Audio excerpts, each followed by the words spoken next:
नमस्कार मित्रों, मैं राजेश कुमार आप सभी का हमारे YouTube चैनल नवोदय क्लासेस 2020 में आप सभी का स्वागत करता हूं।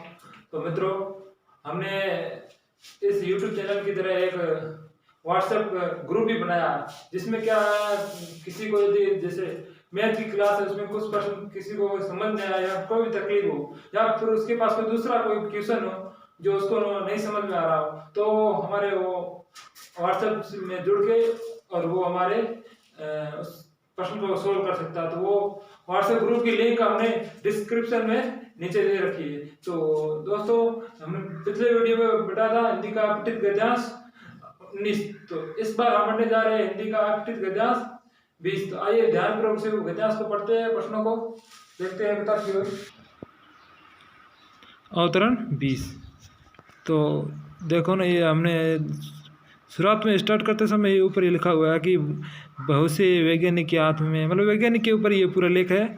मतलब वैज्ञानिकों का हमारे इस संसार में क्या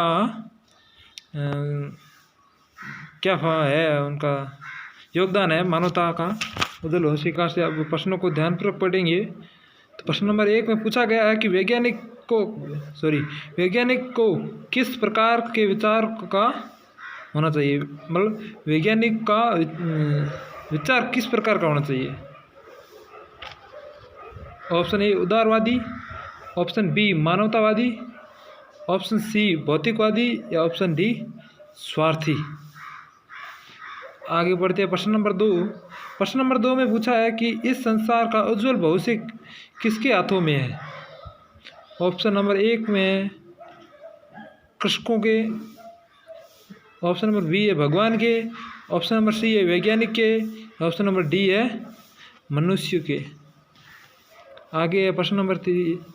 प्रश्न नंबर 3 में पूछा गया है कि कलाकारों की अपेक्षा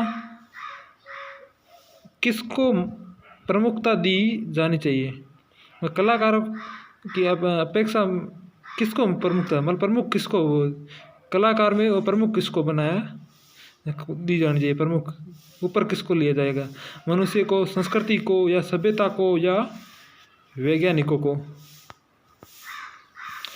प्रश्न नंबर 4। प्रश्न नंबर 4 में है कि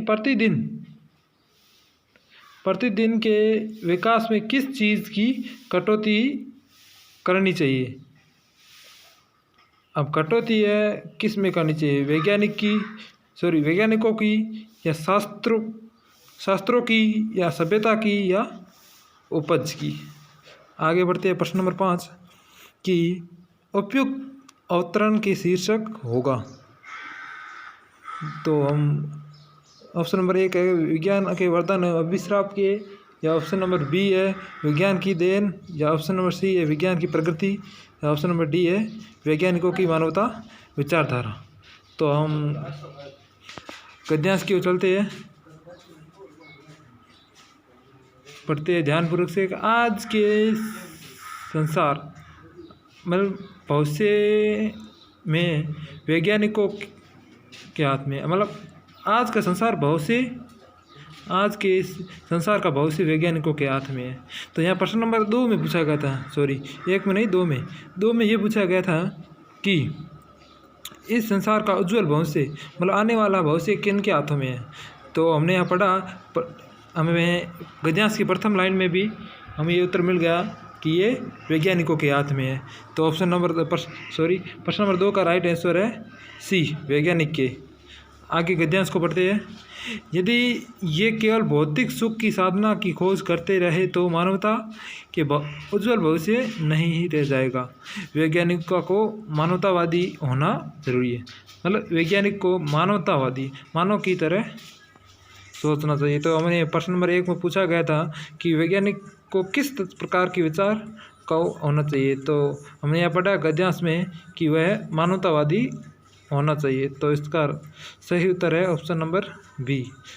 आगे गद्यांश पढ़ते हैं कि कलाकार की अपेक्षा में वैज्ञानिक को अधिक महत्व मिलता है, मतलब कलाकार की दृष्टि में वैज्ञानिक को अधिक महत्व मिलता है या फिर प्रमुखता मिलती है।